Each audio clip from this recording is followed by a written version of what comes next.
Good afternoon, everyone. So today I decided I was going to plant another tray of microgreens here, and we'll see. Hold on 1 second. Got a little piece of something there. Okay. Now, today we are going to be doing the Kale Vates Blue Scotch curled seed from, of course, True Leaf Market. And one little tidbit of information that I wanted to go over today that I noticed. When I started putting these trays together, I had noticed that it wasn't going together very well. So if I put these trays together like that, the two bottom trays, one with the holes, one without, I get where you can see it's really close right here. The channels fit together really nice, and it fits. What I had originally was I had taken these trays like this, and I had put in this tray. Now, this tray, as you can see, doesn't match. These two right here it's like a 1/4 of an inch right there where it doesn't match together. And if you look here, this doesn't go down all the way to the bottom of the lower tray. Now, if you pour water in here, the water, like usually I do 1 cup to 1.5 cups when I first start, just to get the water going up into the soil and just to start it watering. Now, if I've got this huge gap in the bottom right here, the water's not going to make it to this upper tray. So, and I bought these from 2 different places, maybe 3 different places, so I have different trays. And as you can see, they just don't look the same. This one's got kind of a rounded edge, that one's got a square edge, and it just doesn't look right. So, make sure when you're doing this that your trays align and they match right. Otherwise, you're going to have this huge gap in the bottom between the soil and the water. When I put this one in here, it matches the channels exactly. Channels are the same. This one fits all the way down in here. You see there's no gap there now. It's together right there. Nice. Alright, so I'm going to do the kale. I have seen a lot of different videos on kale, and from what I've seen, it takes a long time to do kale. But then I was reading on the True Leaf Market site, and it's saying 8 to 12 days on that. So I'm not exactly sure how this is going to turn out, but we're going to give it a try anyway. So I just want to make sure that everything's good with my trays here. Yeah, they look good. Get everything out of there. I was drying this one with a paper towel. I think I got some fibers in there, but I think it'll be okay.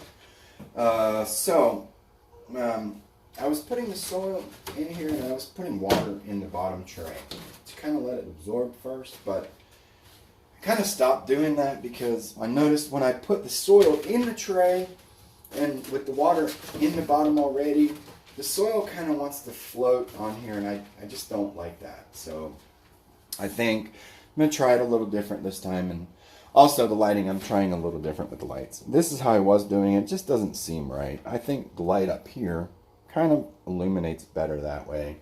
I'm not sure. And then this is just a small LED, so I think it does okay.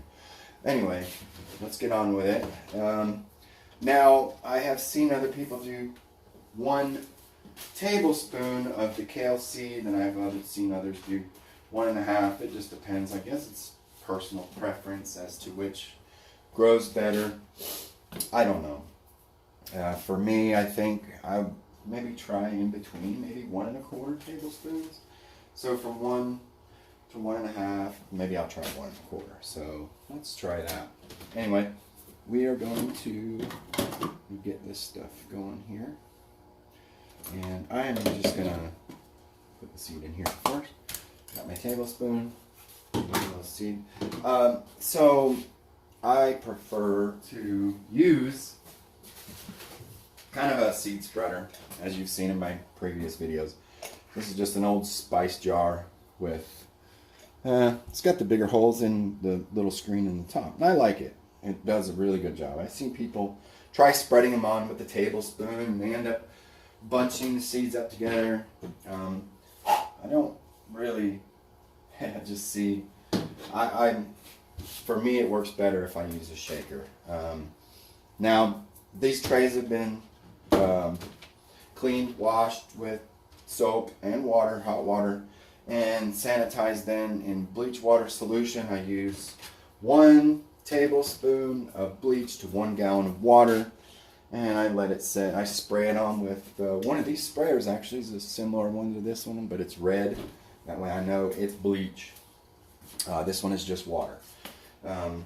Again, my filtered water is just filtered through a Brita pitcher, and I've been pretty lucky that my pH actually comes out to be 6.0 every time. And then I gas it off with an air stone with a small aquarium air pump. That way it just, and I stick it down in the gallon jug when I fill it up and just let it gas off for an hour or two, and it just gets the chlorine out of the water. So, or at least most of it. I have a test kit for the chlorine, but it's such a small amount of chlorine that it's not testing for that small amount of chlorine, so I really don't know how much is in it. But as far as like a swimming pool test kit or whatever, and it doesn't even show up on the scale, so I think it's doing a pretty good job. Anyway, then these have actually been sanitized with the bleach water solution and then rinsed off again and then allowed to dry. So, but I actually want to redo my hydrogen peroxide. I don't have very much in here. Actually, this is it. This is my hydrogen peroxide. And I keep my big one of my hydrogen peroxide in my blackout chamber, which I need to make some more because this is almost empty. That way the blackout chamber keeps the light away from the H2O2 solution, and it does that. Now, the H2O2 solution, I just take regular 3% hydrogen peroxide, and I put 1 cup to 1 gallon, and that is my H2O2 solution. And then I mix it up. And I'm just going to spray a little bit of this in here. Come on, let's get it going here. There we go. Just going to put a little bit of this H2O2 in the bottom. And this is really not pumping very well now because I just filled it up. There we go. Just a little bit in the bottom. Just to make sure it's like double sanitized. And I think that would be good for that. Alright, let's go ahead and get our soil here. Which I can put a bin down here, which is a very good place to keep it with the lid on it. And again, three of these 1 quart painter's cups. Seems to be good for some. Sometimes I do 3.5. Honestly, I don't see a difference, but I think I will just actually do another. Let's do a 3.5 on this one. So I've been doing 3 to 4. I'm just trying to nail down what works best. So, and then of course my little thing here that I use for just flattening it off. Then I flip it over. This is a little deeper, so I get where I can push it all the way to the corners like that, and then push it back again, slipping on me as usual. And then once I get it to that point, then I kind of tip it just a little bit, and it kind of smooths everything out. Push it to one side, and it smooths the corner out. Like that. Push it to this side, smooth that corner out like that. It just makes the soil nice and even for me. And I kind of like having this nice even surface on here because it seems to help with the germination. I mean, with the germination being pretty even, it actually does make a difference, I think, in the germination. And so once I get it smooth like that, it's fine. Take my board that fits in here pretty decently, and I just push it down a little bit. I don't want to pack it, but I do want to get that nice smooth, even surface across the top. Especially for the kale here, because the kale seeds are very tiny, and so I think that's why most everybody's using it. Look at that. That is a nice, even surface. And then we're just going to take our water sprayer. Oh, I've already pumped that up. And so I'm going to check it, make sure it's not on squirt. Yes.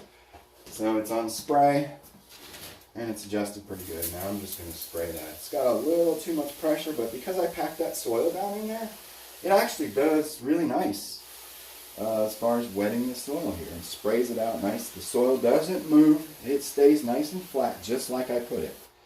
And you can see that's going. Now this soil is dry, so this is going to absorb in there pretty good. So, and it doesn't affect the surface. So we'll let that sit in there while we get the seeds. Now the seeds, right there. I've got a little overspray on the bag, but the bag is closed and sealed, so it should be fine. Now we'll do the seed. I will do one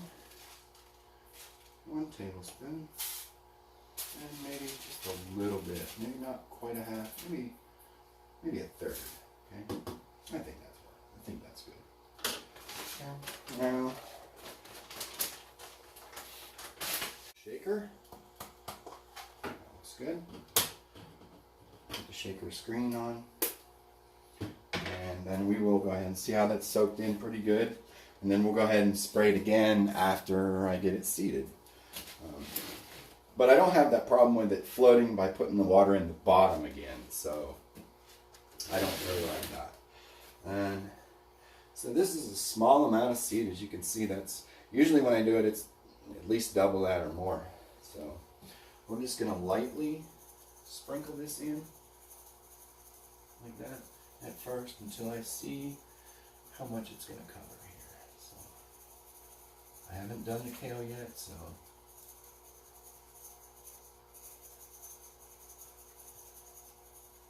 be sure to get the corners and the edges. I'm right-handed, so this is a little awkward for me this way, but it'll be fun.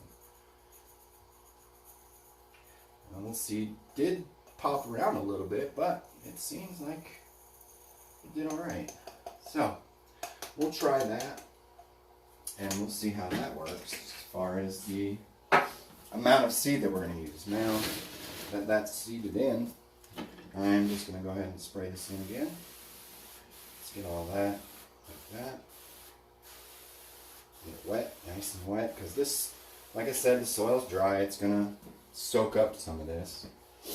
Now, I want to make sure that that's all. Now that is, I have read on this kale, and I have it written down in my little book here too, that that it gets stacked. Now I'm not sure how much weight to put on this. I know on my bigger seeds, and I use a 10-pound weight with a board on top of the tray that fits the board and evenly distributes the weight. On this one, I'm not sure. It looks like the seed is, I want to push this down, make sure that the seed is in contact with the soil, but it looks pretty good. So I think I'm going to skip that step, because sometimes I get the seed stuck to the board, and I don't really want to get this little tiny seed stuck to this board and mess up my... Anyway, I don't like the seed actually getting to the... So I am going to try something different this time, and what I have done is I have taken a 1-gallon Ziploc and I have cut it open. So I'm thinking that this could fit right there. Now, just like that. And then this way the seeds won't get stuck to the bottom of the upper tray. I'm hoping. So maybe this will sit right there, and this will leave the moisture in, so I shouldn't have to mess with it. But maybe once a day. The other stuff, when it dries out, it gets, you know, pretty messy as far as doing it. And then I want to just pull this up and see if anything sticks to it. Not really. So that's pretty good. I'm going to lay that back face up like that again. And because this soil is so dry, I want to put some more water I just want to make sure that it's not going to lose water here and that the seed is nice and moist. So, and we'll let that soak in for a second. See how much it actually soaks in. So, and I have not done the bottom of the tray, so I can actually peek in here and see if I've got anything coming through yet, and I do not. So, and I like to have at least a couple droplets in the bottom. That way I know it has saturated the soil all the way through. You see that? Soaking it up really good. So I'm going to go ahead and give it another one, especially around the edges. See that soaking it up again. So I'm hoping that this works out okay. That saturation actually kind of helps the seeds set into the soil without having to push it down. And even if I did, I would actually put the plastic on and then maybe push it down with the board just to make sure that all the seeds are in very good contact with the soil. So I think that is one of the key parts to making a good germination, is making sure that the seed is in good contact with the wet soil, because it needs that water in order to germinate. So I just think that's just part of it, and it just does, it does really well. So, all right, still don't feel anything underneath, so I'm going to go ahead and give it another saturation here. Some people might say this is too much, but I know the soil underneath is very dry, so I'm just going to go ahead and let this down really good. And it should soak back down again, and it'll be fine. It's not like I'm drowning the seed. That soil is going to soak this up, and then with I'm hoping that with the bag, I used a bag on this one. I got the wrong ones. It's kind of a blue color, but it's going to be in the blackout anyway, so it's not going to matter what color it is. Just hold the moisture in against the seed from the soil, and that should work pretty good. And then when I take that off, now once I put the plastic on, I should be able to push it down with this board and not have to worry about the seed sticking to the board. It'll make good contact with the soil, and then once I know I've got some in here. So all right, now we've got a few drops coming through, so I think I'm going to let that go just like that. I think I can feel some of it coming up to the front right there now. So it feels decently heavy now. Not too overly heavy, but I think it's got plenty enough soil in there where the soil, the dry soil below is not going to suck the water out of this to where it's going to be just dry out the surface. So I'm going to lay that in there like that.